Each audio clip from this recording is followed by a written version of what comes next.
আবু হুরায়রা রাদিয়াল্লাহু তাআলা আনহু বলেন, আমি মসজিদে নববীতে বেডটা মাটির উপরে চাপা দিয়ে শুয়ে থাকতাম, উপর হয়ে শুয়ে থাকতাম।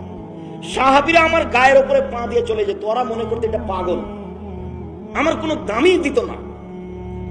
আর আমাকে যখন খুব ক্ষুধা লাগতো, একবার ক্ষুধার কারণে বাঁচবো না, তখন কাউকে গিয়ে বলতাম, আচ্ছা ভাই আপনি কি এই হাদিস জানেন, আপনি কি এই হাদিস জানেন? কেন বলতাম? ওই লোকটা যদি কোনো ফাঁকে আমাকে বলে, আবু হুরায়রা তুমি কি খেয়েছো, তখন আমি বলবো না, তখন লোকটা আমাকে খেতে নিয়ে যাবে।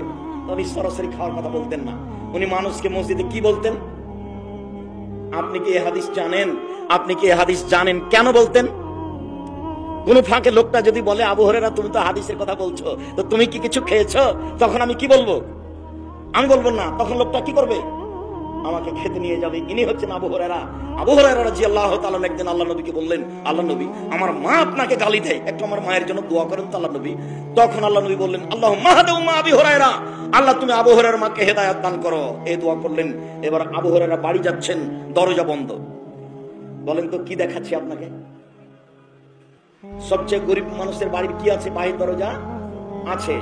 তাহলে আপনি কি আবু হুরায়রার চেয়ে নিজেকে গরিব মনে করছেন? কেন আপনার বাহির দরজা নাই? কেন আপনার জীবিকা নির্বাহ পশু প্রাণী গরু ছাগলের মতো?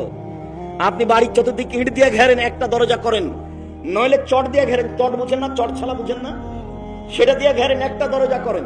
এ দেখেন গরিব মানুষ দরজা দাঁড়িয়ে আছে, কান লাগিয়ে দেখছে যে পানির শব্দ, কি যে করছে আমার মা। একটু পরে আমার মা দরজা খুলে দিয়েছে, দেখলাম আমার মায়ের মাথায় কাপড় নেই। তার মানে তার মা অমুসলিম, তবু মাথায় কাপড় দিত। আমার মা তাড়াহুড়া করে এসে দরজাটা খুলে দিয়েছে, দেখলাম আমার মায়ের মাথায় কাপড় নেই। আমার মা তখন আমাকে দেখে বলছেন, আশহাদু আল্লা ইলাহা ইল্লাল্লাহ ওয়া আশহাদু আন্না মুহাম্মাদুর রাসূলুল্লাহ, আমি সাক্ষ্য দিচ্ছি আল্লাহ ছাড়া কোনো মাবুদ নাই, আমি সাক্ষ্য দিচ্ছি মুহাম্মদ আল্লাহর রাসূল। মানে দোয়া কবুল হয়ে গেছে। ছেলের কাছে মায়ে ইসলাম গ্রহণ করছেন, ছেলের কাছে। আচ্ছা, এই ঘটনা বুখারী মুসলিমের কেন আপনার সামনে বলছি বলেন তো দেখি? ভুলে গেলেন মনে হয়। বাড়ির দরজা থাকতে হবে, বাড়িটা ঘেরা থাকতে হবে। সবচেয়ে গরিব মানুষের বাড়ি ঘেরা আছে।